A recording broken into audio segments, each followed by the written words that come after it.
What's up everybody, this is 13 with Superior Mobile by 13, and today I am on location at Autofilm, guys. This is Chris's truck and his trailer. This is the trailer that he uses in order to transport the luxury and exotic automobiles that he does his paint protection film, auto film, all the other accessories, whatever they do here. And I was granted the extreme privilege in order to try out some new products and light this thing up. So I have installed an Underglow on this trailer, although I will admit it's mostly just an step glow. So this step assembly right here has a strip, and this step assembly right there has a strip. I didn't do any other lighting underneath all there, but you'll see as it starts to get a little bit darker that that's really unnecessary, and this is an exceptionally large amount of light coming out from underneath this trailer, and it looks absolutely fantastic. So while I still have some sunlight, I'm going to show you the installation itself. It's all contained within this big box right here. This is where all of the electronics and all the jazz are for this trailer. It's got two very large batteries, and it's got a big compressor and this hydraulic lift thing for the jack itself, and of course also there's the winch over here. So we got a lot of electronics, but what I did is my little ghost module tucked up underneath there, and then I've got a button right here which is basically our party mode so that we can run the lights when the vehicle is not connected or on. Now this ghost module is integrated with the truck's reverse, brake, left turn signal, and right turn signal, and so you're going to see all of that in demonstration. And the way that I accomplished that was actually to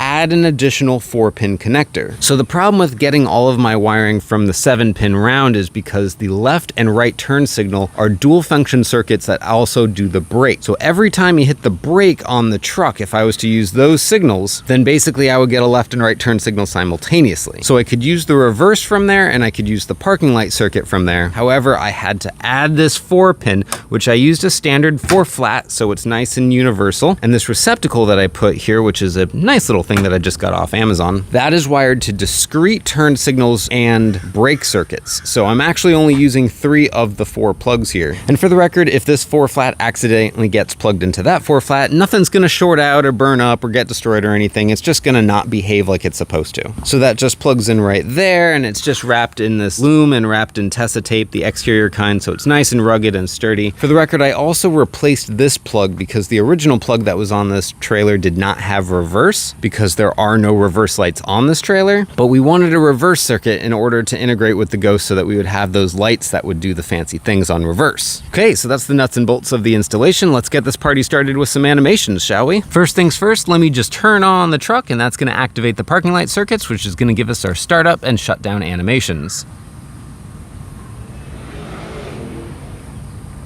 Now, as a reminder, all of these modes are customizable. It can be different animations. We can do Rainbow Road or some Chiron action. This one is Scan Sweep is what it's called, and I have it ending on a blue. So basically what that means is every time he starts up his truck, as long as he keeps his headlight switch on auto and the parking lights are determined to come on, which they tend to because his windshield is tinted, then he's gonna have these lights on at all times, just running underneath the trailer, giving a nice, beautiful ambiance. Before I get too distracted, let me turn off the parking light circuit and you'll see the shutdown animation.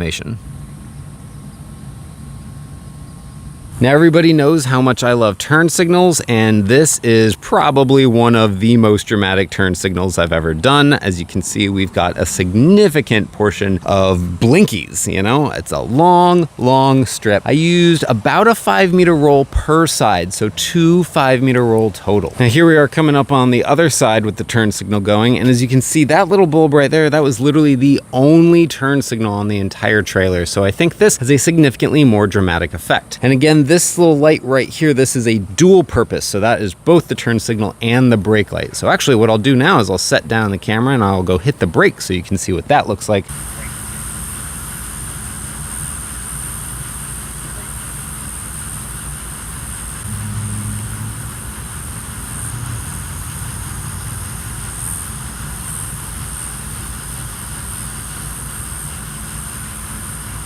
I also just threw it in reverse there for you so that you could see that it does in fact light up in white when it is in reverse. So that's all the vehicle integration with this thing, which is just a really cool, impressive thing that we have a trailer that's got vehicle integration for turn signals, brakes, parking lights, as well as reverse. That's a full gambit. Of course, being BlueGhozt controlled, we do have the app on the phone in which we can just start any sort of mode going on and it will just start looking absolutely stunningly beautiful. Now, one little downside that I do feel obligated to mention is that Bluetooth doesn't necessarily like going through steel, and this is a poo load of steel. So when you are using the BlueGhozt app with this thing set up in this magic steel box, you pretty much need to stay about in this general vicinity, because once you start walking over there, you've got the steel of the box, the steel of this, the steel of the trailer, all that. And it just really doesn't transmit, so it tends to want to disconnect a lot. But for the sake of this video, I'm just going to kind of walk around and you can get a feel for it on kaleidoscope mode right now. Again, not exactly very dark right now, and we've got a lot of light output here. Now, I'd like to take a moment and explain why these LED strips are so flippin' amazing, because no other vehicle on the planet, well, that's probably not true, has these LED strips. They are from Next Level Neo. They are Steve's personal little design that he had sent out. He custom ordered these in for me. So first of all, most importantly for me, they are RGBW, meaning I do have a dedicated pure white chip, which is what you saw on that reverse mode. I don't think I'm aware of any Underglow kits that are out there that are RGBW right now. So this is a really big deal, and in my opinion, the only way that I can do an Underglow is if it's RGBW. That means that when you go into pure white mode, you're using about a quarter of the power that you would use as compared to using RGB white, which is all three of those chips fully activated at once. The other big deal with these things is that they're high density LEDs. So way back in the day when we had Underglow strips first coming out, you usually had about 30 LEDs per meter. Then as technology improved and of course the quality of products improved alongside with it, we got 60 LEDs per meter, and that has, for the record, been the industry standard, and pretty much every single Underglow kit that you're buying is about a 60 LED per meter. But like I said, these are super special products, and so these are a whopping 84 LEDs per meter, meaning it's just crazier bright. There's a higher density of LEDs, and that's simply just not anything that you can get anywhere else. And these are UCS LEDs, so they're the 12 volt LEDs. They are extremely bright. It's nice and dusk right now, but it's still very well lit out here, and you can see how much light output we're getting from these things. Frankly, this is some pretty crazy stuff, and this is a pretty different price point for Underglow. All of the connectors are waterproof. They're really nice barrel connectors. It's 18 gauge wiring, all used throughout. Everything is serviceable. It's a really nice clean installation. If there's any wiring, it gets wrapped in Tessa tape. We've got both the BlueGhozt and a battery saver installed in this thing. So yeah, it's just everything that you could possibly want in an Underglow setup, and it's on a trailer. This mode is called Power Surge, and I particularly like it on anything that is RGBW because that pure white is really necessary for this to look right. Well, I'm pretty sure that showcases the installation and everything that you want to see. So if you have any questions as far as product or pricing information for this particular build, all that information will be located in the video description. So please be sure to check that out. Now, I love doing Underglow setups, but I will admit that I only love doing Underglow with the absolute top of the line quality products because there's so much labor involved in order to do these things correctly and serviceably. So this is definitely the new norm. This is the official standard of quality for me, and I am just so excited to put some of these amazing cutting edge products that Steve is making over at Next Level Neo into action. That's all I gotta say for now. This is 13 with Superior Mobile by 13. Thanks so much for checking it out. Until next time, I'll talk to you later. See ya.